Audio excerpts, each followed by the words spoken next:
சர்வா talkies நேயர்களுக்கு வணக்கம். இந்த நேர்காணலில் நாம் சந்திப்பவர் ஊடகவியலாளர் திரு யாஷிர் அவர்கள். வணக்கம். வணக்கம். அதிமுகவினுடைய முன்னணி நிர்வாகிகள், குறிப்பாக அக்ரி கிருஷ்ணமூர்த்தி, எம்பி தனபால் உள்ளிட்டோர் ஆளுநர் ராஜேந்திர அர்லேக்கர் அவர்களை சந்திச்சிருக்காங்க. இதுல முக்கியமாக தவிக அரசுக்கு ஆதரவு கொடுத்திருந்தாங்க. அந்த ஆதரவை பொதுச் செயலாளருடைய அனுமதி இல்லாமல் அந்த ஆதரவு கொடுக்கப்பட்டிருந்தது. அவர்கள் மீது நடவடிக்கை எடுக்க வேண்டும்னு ஏற்கனவே சபாநாயகர்கிட்ட கடிதம் ஒன்று கொடுக்கப்பட்டிருந்தது. நடவடிக்கை எடுக்கணும்னு சொல்லியிருந்தாங்க. இப்போ அந்த நடவடிக்கைய நிலுவையில் இருக்கிற போதே 4 எம்எல்ஏக்கள் அதிமுகவிலிருந்து அதிமுக எம்எல்ஏ பதவியை ராஜினாமா செய்துவிட்டு தவிகால இணைஞ்சிருக்காங்க. இது கட்சி தாவல் தடை சட்டம் அவர்கள் மீது வரணும், இல்ல அவர்கள் மீது நடவடிக்கை எடுக்கப்படணும். இதுக்கு நீங்க தலைமைச் செயலாளர்கிட்டையும் சட்டப்பேரவை செயலாளர்கிட்டையும் விளக்கத்தை கேளுங்கன்னு ஆளுநர் கிட்ட போய் சொல்லியிருக்காங்க.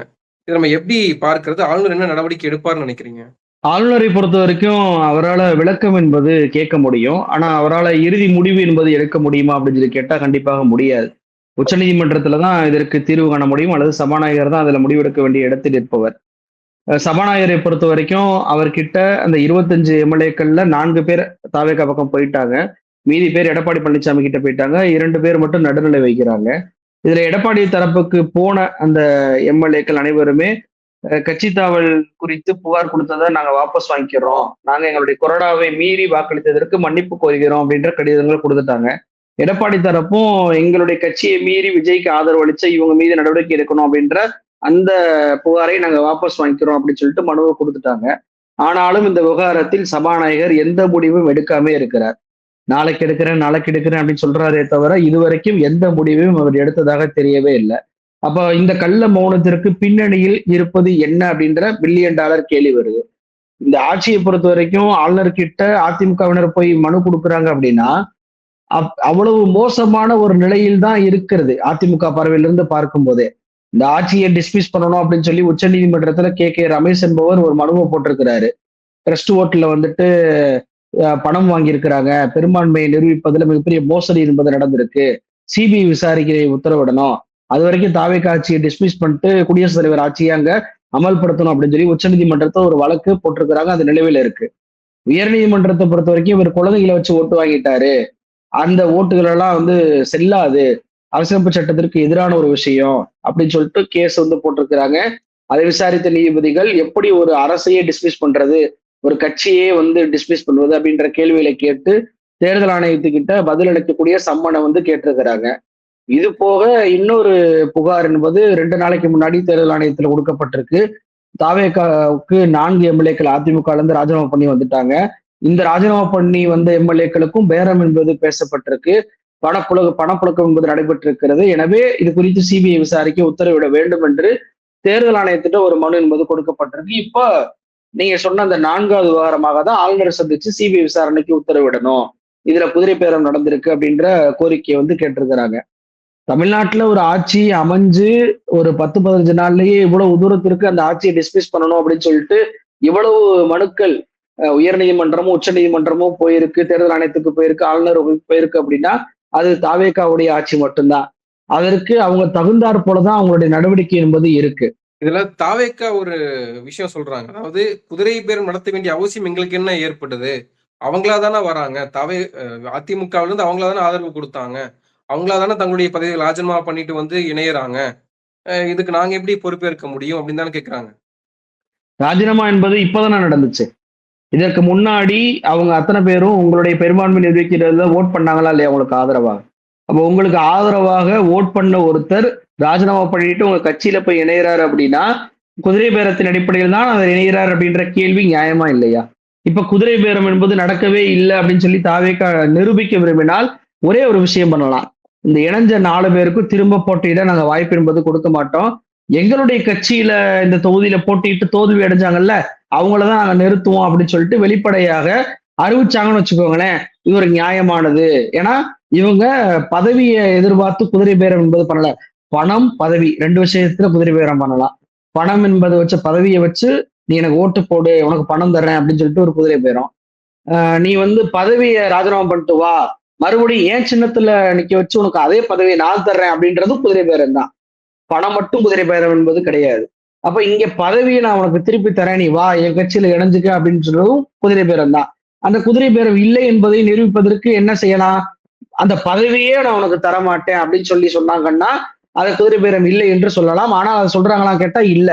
90% அதிமுகவினர் நீங்க வந்து எங்க பக்கம் வாங்க அப்படின்ற அந்த நிலைப்பாட்டை சொல்வதன் மூலமாக இன்னும் வாங்க, உங்களுக்கு பணம் வேணுமா பணம் வாங்கிக்கிங்க, பதவி வேணுமா பதவி வாங்கிக்கிங்கன்ற அந்த நிலைப்பாட்டுல தான் இருக்கிறார். இப்ப தூய ஆட்சி அப்படின்னா என்ன பண்ணிருக்கணும்? ஓட்டை மாத்தி போடும் போதே அந்த ஓட்டு எங்களுக்கு தேவையில்லை அப்படின்னு சொல்லியிருக்கணும். அதற்கு முன்னாடி விஜய் போய் சி வி சண்முகத்தை போய் சந்திச்சிருக்கவே கூடாது. அதுக்கும் முன்னாடி பெரும்பான்மை நடக்கும்போது, ஓட்டெடுப்பு நடக்கிறதுக்கு முன்னாடி கட்சி தலைவர்கள் பேசும்போது ஒரு கட்சிக்கு ஒரு ஆள் தான் பேசணும். அதிமுகவுக்கு எடப்பாடி பழனிசாமி அவர்கள் பேசிட்டாரு. எஸ்பி வேலுமணியை பேச அனுமதிச்சிருக்க கூடாது, ஆனா பேச அனுமதிச்சாங்க. அப்ப இருக்கிற எல்லா யோக்கியத்தனத்தையும் பண்றாங்க பாருங்க. அதனாலதான் உச்ச நீதிமன்றத்துக்கும் கேஸ் போகுது, உயர் நீதிமன்றத்துக்கும் போகுது, தேர்தல் ஆணையத்துக்கும் புகார் போகுது, ஆளுநருக்கும் புகார் போகுது. இப்படி எல்லா பக்கமும் புகார் போவதற்கான காரணம் இவங்க செய்யக்கூடிய முறைகேடு அப்படின்றதா. சபாநாயகருக்கு ஒரு கடிதம் வருது அப்படின்னா ராஜினாமாவை உடனடியாக ஏற்றுக்கொள்கிறார், நடைமுறைப்படுத்துகிறார். ஆனா கட்சி தாவல் தடை சட்டத்தை அமல்படுத்துங்க அப்படின்னு சொல்லும் போதும் சரி, இல்ல நாங்க அதை வாபஸ் வாங்கிக்கிறோம்னு சொல்லும் போதும் சரி, ஏன் அந்த நடவடிக்கை எடுக்க மாற்றாரு? அப்ப சபாநாயகருடைய நோக்கம் என்னவாக இருக்கு? இதுல நமக்கு என்ன சந்தேகம் வருது அப்படின்னா, இப்ப தாவேகாவுக்கு 4 எம்எல்ஏக்கள் போய் சேர்ந்துட்டாங்க, ராஜினாமா பண்ணிட்டாங்க, ஆட்டோமேட்டிக்கா பதவி இழந்துட்டாங்க. அப்ப மீதி நபர்கள் அத்தனை பேருமே ஆளுங்கட்சிக்கு போயிட்டாங்க. அவங்க ஆளுங்கட்சிக்கு போனதுனால தாவேகாவுக்கு எந்த லாபமும் இல்லை. ஓட்டு போட்டதான் நீ 6 மாசத்துக்கு யாரும் பெரும்பான்மை நிரூபிக்க சொல்லி நிர்பந்தம் கொடுக்க முடியாதுன்ற சூழல்ல இந்த மீதி வெளியேறி போன அத்தனை பேரையுமே நாம ஏன் தகுதி நீக்கம் பண்ணக்கூடாது என்ற முடிவுக்கு தாவேகா சபாநாயகர் வந்து விட்டாரோ அப்படின்ற சந்தேகம் வருது. கட்சி தாவல் வாபஸ் வாங்கிக்கிறோம்னு சொல்லிட்டு புகாரை வாபஸ் வாங்கிய பின்பும் கூட ஏன் இது வரைக்கும் நடவடிக்கை எடுக்கலைன்னா இந்த பின் பாயிண்ட்டை அவங்க காரணமாக வச்சுக்கிறாங்களோ கேள்வி வருது. அதாவது ஓட்டையும் வாங்கிட்டு தகுதி நீக்கமும் பண்ணிடுவோம், 25 தொகுதிக்கு இடைத்தேர்தல் வரும், அதுல நம்ம 15 தொகுதி வாங்கிட்டோம் அப்படின்னா ஆட்டோமேட்டிக்காக தனிப்பெரும்பான்மையை நம்ம ஒரு பக்கம் கொண்டு வந்துடலாம், இவங்க அதிமுகவை காலி பண்ண மாதிரி மாத்திரலாம் என்ற அடிப்படையில் தான் சபாநாயகர் கள்ள மௌனமாக இருக்கிறாரா அப்படின்ற கேள்வி வருது. இப்ப வெளிப்படையாக நேரடியாக இவங்களை சஸ்பெண்ட் பண்ணிட்டோம் இல்ல டிஸ்குவாலிஃபை பண்ணிட்டோம் அப்படின்னா அப்ப வாங்கின ஓட்டை மட்டும் உனக்கு சரியா இருந்துச்சா? அந்த ஓட்டை மட்டும் நீ ஏன் வாங்கின? ஏன் வந்து தேர்தல் நடப்பதற்கு முன்னாடி போய் சி வி சண்முகத்தை போய் பார்த்த, அவங்க வீட்டுக்கு ஏன் சோபா போச்சு அப்படின்ற கேள்வி எல்லாம் மக்கள் கேட்டுருவாங்கன்றதுக்காக தான் இந்த அமைதி இவங்க காக்குறாங்க. இப்போ ஆளுநர் கிட்ட போன அதிமுக உச்சநீதிமன்றம் போச்சு அப்படின்னா உச்சநீதிமன்றம் கர்நாடகாவில் நடந்த அந்த வழக்கை மேற்கோள் காட்டி மதசார்பற்ற ஜனதா தளத்துடைய எம்எல்ஏக்கள் பாஜகவுக்கு ஆதரவாக போனாங்க 17 பேரு. அந்த 17 பேரும் நாம பாஜக பக்கம் போயிட்டோம்னா அமைச்சராக முடியாது, டிஸ்குவாலிஃபை பண்ணிடுவாங்கன்ற பயத்துல ராஜினாமா பண்ணாங்க. தாவேகா எம்எல்ஏக்கள் ராஜினாமா பண்ண, அதிமுக எம்எல்ஏக்கள் ராஜினாமா பண்ணி தாவேக்கால அணைஞ்ச மாதிரி அவங்க 17 பேர் ராஜினாமா பண்ணிட்டு பாஜக போய் சேர்ந்தாங்க. ஆனாலும் அங்க இருந்து சபாநாயகர் என்ன பண்ணாரு? நீங்க ராஜினாமா பண்ணாலும் ஏற்றுக்கொள்ள முடியாது, கட்சி தாவல் தடை சட்ட புகார் என்னிடம் இருக்கிறது, அதன் அடிப்படையில் உங்கள் அத்தனை பேரையும் டிஸ்குவாலிஃபை பண்றேன் அப்படின்னு சொல்லி ஒரு தீர்ப்பு கொடுத்தாரு. அதன் பின்பு உச்சநீதிமன்றம் வரைக்கும் கேஸ் போச்சு. உச்சநீதிமன்றம் மிக தெளிவாக என்ன சொல்லுச்சுன்னா, நீங்க உங்கள் மீது கட்சி தாவல் புகார் என்பது நிலுவையில் இருக்கும் போது ராஜினாமா அப்படின்ற ஆயுதமாக நீங்க பயன்படுத்தக்கூடாது, அதை அங்கீகரிக்க முடியாது, சபாநாயகர் எடுத்த முடிவு சரியானதுதான் அப்படின்னு சொல்லி தீர்ப்பு கொடுத்தாங்க. அப்ப கட்சி தாவல் புகார் இருக்கும் போது ராஜினாமா பண்றது அது இங்கேயும் பொருந்துமா? இப்ப அதிமுகவினுடைய 4 எம்எல்ஏக்கள் தங்களுடைய ராஜினாமாவை வந்து ஏற்றுக்கொள்ள முடியாதா? ஆமா, ராஜினாமாவை ஏற்றுக்கொள்ள கூடாது என்பதுதான் உச்சநீதிமன்ற தீர்ப்பு கொடுத்ததின்படி சரியான ஒரு விஷயம். ஆனா இவங்க ஏற்றுக்கொண்டு அதுவும் எப்படி ராஜினாமா எப்படி பண்ண வேண்டும் என்று அம்பாசமுத்திர எம்எல்ஏ காதலைய வந்து கிசுகிசு பேசக்கூடிய அளவுக்கு அத்தனை விஷயத்தையும் பண்ணி ராஜினாமாவை ஏற்றுக்கொள்கிறார். ஆனா மற்றவங்க வாபஸ் வாங்குறோம்னு சொன்னா கூட வாபஸ் வாங்க மறுக்கிறார். அப்ப இங்க ஒரு பாயிண்ட், அதிமுக தலைக்கு மேல் ஒரு கத்தி என்ன தொங்குது? சபாநாயகர் ஒருவேளை நான் 25 பேரையும் சஸ்பெண்ட் பண்ணிக்கிறேன், டிஸ்குவாலிஃபை பண்றேன் அப்படின்னா அந்த 4 பேருக்கு பெரிய பாதிப்பு இருக்காது, ஏன்னா அவங்க ஏற்கனவே ராஜினாமா பண்ணிட்டாங்க, இவங்களுக்கு தான் பாதிப்பு. அப்போ ஒண்ணு இந்த முடிவு எடுக்கலாம், இல்லையா அமைதியாக இருந்திருந்து நம்ம கேட்ட மாதிரி மக்கள் வந்து திருப்பி கேட்பாங்க, ஓட்டை மட்டும் வாங்கிட்டு எதுக்கு டிஸ்குவாலிஃபை பண்ண, அதை ஏன் முதல்லயே நீ பண்ணல, ஓட்டு வாங்கின பிறகு இது பண்ணா அப்ப உங்களுடைய உள்நோக்கம் இருக்கு.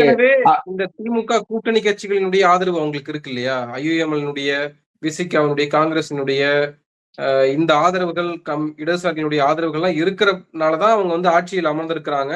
அவங்களுடைய ஆதரவு கிடைத்தனாலதான் ஆட்சியில் அமர்ந்திருக்கிற போது ஏன் அதிமுகவுடைய எம்எல்ஏக்கள் ராஜினாமா பண்ணிட்டு வரணும்? அதிமுக இருக்கக்கூடிய ஆட்களை ஏன் வந்து குதிரை பேர அரசியல் செஞ்சு முறைகேடு செஞ்சு ஏன் இணைச்சுக்கணும்ன்ற ஒரு கேள்வி இருக்குல்ல. அதுலதான் அந்த குதிரை பேரம் என்பது அடங்கி இருக்கு. நம்பர்ஸ் என்பது வந்துருச்சு.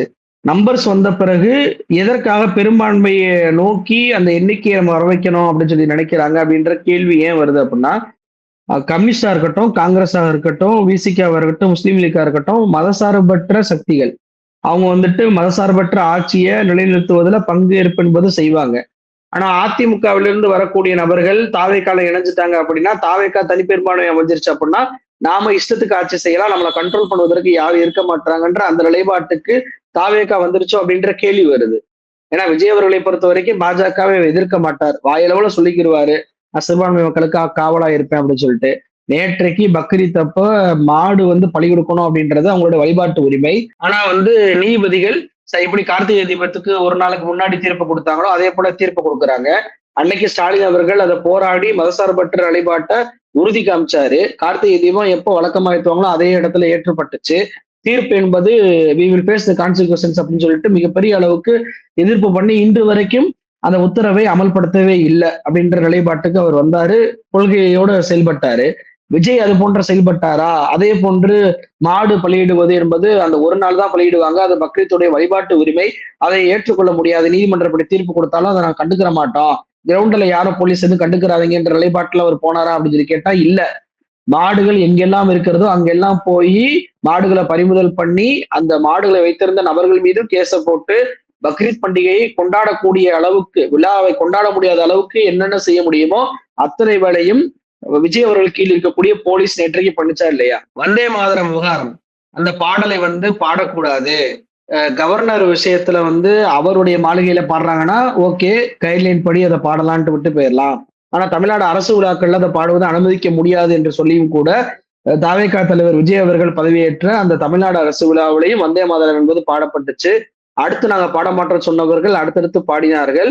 இது குறித்து மோடி அவர்கள்ட்ட போய் விஜய் அவர்கள் ஒரு கோரிக்கை மனு வைக்கிறாரு. ஏன் இந்த கோரிக்கை மனு வச்சாருன்னு எனக்கு தெரியல.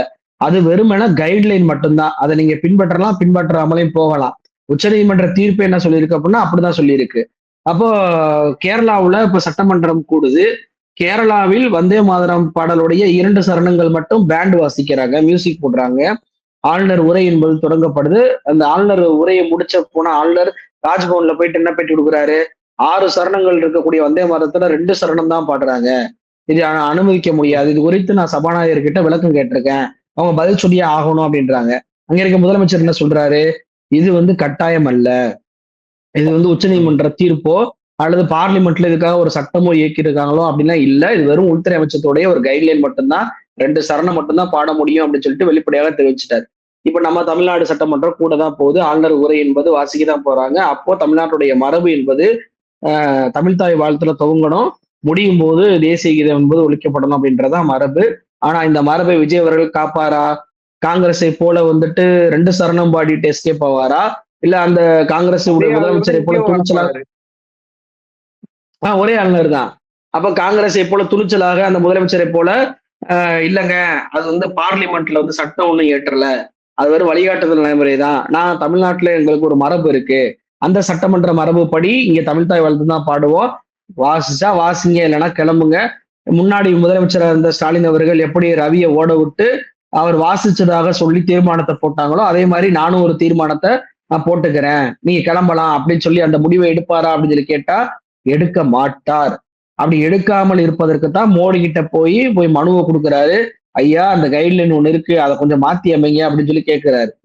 துணிச்சலாக கைட்லைனை ஃபாலோ பண்ண மாட்டேன்னு கேரளாவுடைய முதலமைச்சர் சொல்றாருல்ல. இப்ப அதே போன்ற ஒரு நிலைப்பாட்டை எடுப்பதற்கு கூட தயங்கி கொண்டு மோடியிடம் போய் எவ்வளவோ விஷயங்கள் தமிழ்நாட்டு உரிமைகள் சார்ந்து இருக்கிறது அதை கோரிக்கை வைப்பாருன்னு கேட்டா தமிழ்தாய் வாழ்த்து பாடலாமா வேண்டாமான்னு சொல்லுங்கயா அப்படின்னு சொல்லி கோரிக்கக்கூடிய அளவுக்கு தான் பாஜகவுடைய எதிர்ப்பு என்பது இவருக்கு இருக்கு. அப்போ தமிழ்நாட்டுடைய சட்டமன்ற மரபு என்பது மீறப்பட போகுது. அப்ப அந்த விவகாரத்துல கம்யூனிஸ்டும் காங்கிரஸும் விசிகாவும் முஸ்லீம் லீக்கும் கேள்வி கேட்பாங்க. அப்ப இப்படி கேள்வி கேட்காம இருக்கிறதுக்கு என்ன பண்ணணும், அதிமுகவுடைய எம்எல்ஏக்களை வர வைக்கணும்.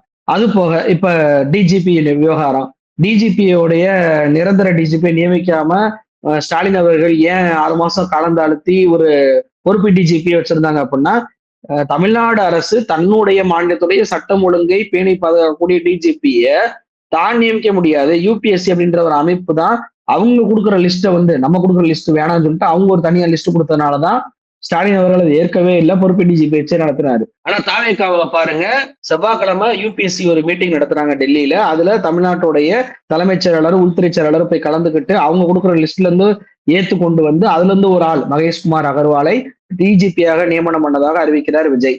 அப்ப அதுலயும் மாநில உரிமை இழக்கிறாங்களா?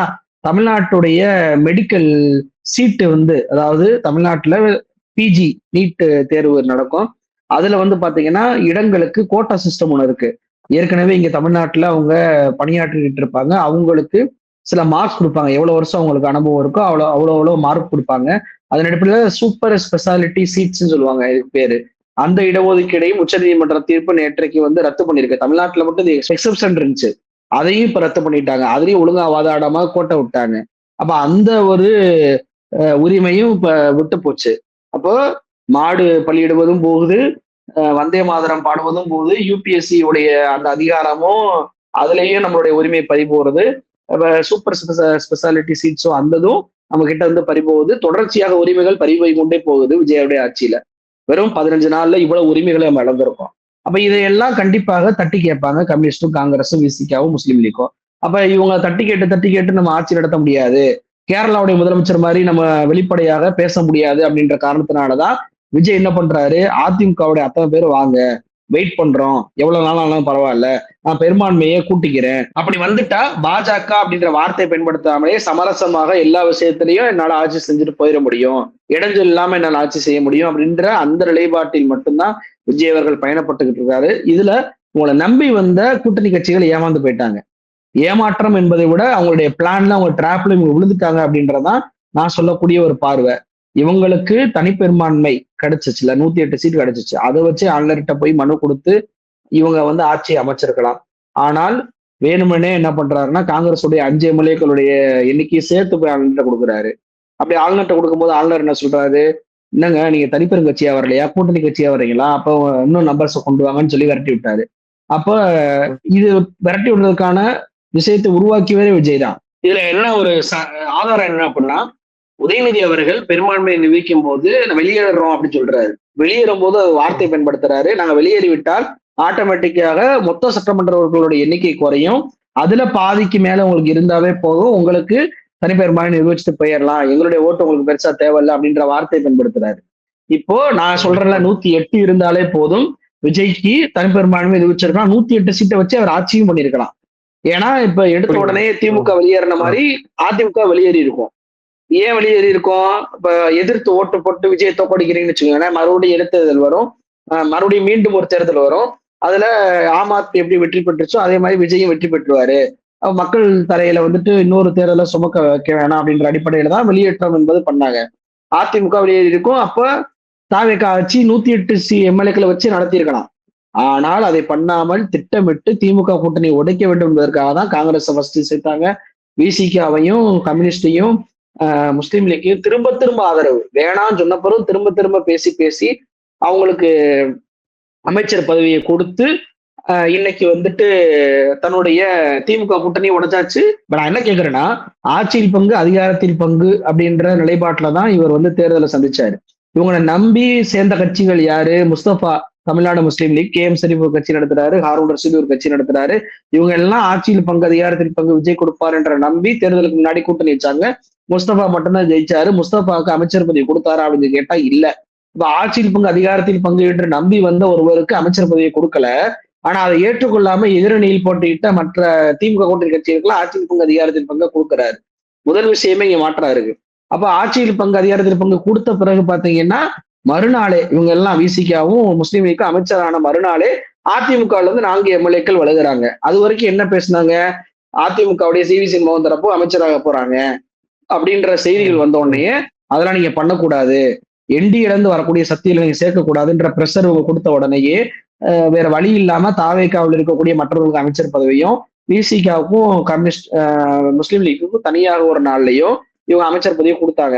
கொடுத்த மறுநாளே இப்ப என்ன வழியில இருந்து இணையலாமோ அந்த வழியை இவங்க தேர்ந்தெடுக்கிறாங்க, ராஜினாமா பண்ணிட்டு இணையலாம் அப்படின்ட்டு. இதே போல மற்றவர்களும் வருவாங்க அப்படின்னு சொல்லி நினைச்சிருந்தாங்க. ஆனா மற்றவர்கள் யாரும் அது போன்ற நிலைப்பாடு எடுக்காம எடப்பாடி பழனிசாமி கிட்ட போனதுனால இப்போ சபாநாயகர் 25 பேரையும் டிஸ்குவாலிஃபை பண்ணிடலாமா அப்படின்ற நிலைப்பாட்டை யோசித்துக் கொண்டிருக்கிறார். மக்கள் எதிர்ப்பு நம்ம கிட்ட வந்துடக்கூடாது என்பதற்காக அதிமுகவே இந்த விஷயத்துல ஏதாவது பண்ணி மாட்டுச்சு அப்படின்னா அதன் பின்பு அந்த முடிவை நம்ம எடுத்துக்கொள்ளலாம். உதாரணமாக அதிமுக உச்ச நீதிமன்றத்துல போய் ஒரு கேஸ் போடுது அப்படின்னா உச்ச நீதிமன்றம் கர்நாடக வழக்கை சுட்டிக்காட்டி நீங்க தகுதி நீக்கம் பண்ணிருக்கன்னு சொல்லிருச்சு அப்படின்னா வேற வழி இல்லைங்க கோர்ட்டு தீர்ப்புன்னு சொல்லி தகுதி நீக்கத்தை சபாநாயகர் பயன்படுத்தி இந்த 25 பேரை டிஸ்குவாலிஃபை பண்ணி இடைத்தேர்தலை வச்சு பெரும்பான்மையை கொண்டு வந்துடலாம். அதன் பின்பு நம்ம கம்யூனிஸ்டோ காங்கிரஸோ இவங்களுடைய எந்த ஒரு விஷயத்தையும் கேட்காமே நம்மளோட ஆட்சி செய்ய முடியும் என்ற நிலைப்பாட்டுக்கு வந்துடலாம் அப்படின்ற அந்த பார்வைக்கு விஜய் அவர்கள் வந்துவிட்டார். விஜய் அவர்களுடைய ஆட்சி என்பது இப்போதைக்குத்தான் சில விஷயங்கள்ல நல்லாட்சி போல காண்பிக்கப்படுகிறது, மதசார்பற்ற ஆட்சி போல காண்பிக்கப்படுது. இப்பயுமே பக்ரீத் போச்சு, உரிமைகள் நான் சொன்னதெல்லாம் போச்சு. இப்போ பெரும்பான்மை என்பது இடைத்தேர்தல் மூலமாக இவருக்கு கிடைத்து விட்டது அப்படின்னா தமிழ்நாடு பாஜகவுடைய ஆட்சியை தான் சந்திக்க போகிறது. இவர்கள் அத்தனை பேருமே கம்யூனிஸ்டாவது வெளியிருந்து ஆதரவு கொடுத்துருக்காங்க, அவங்க வாபஸ் வாங்கிட்டு வெளியே வந்துருவாங்க.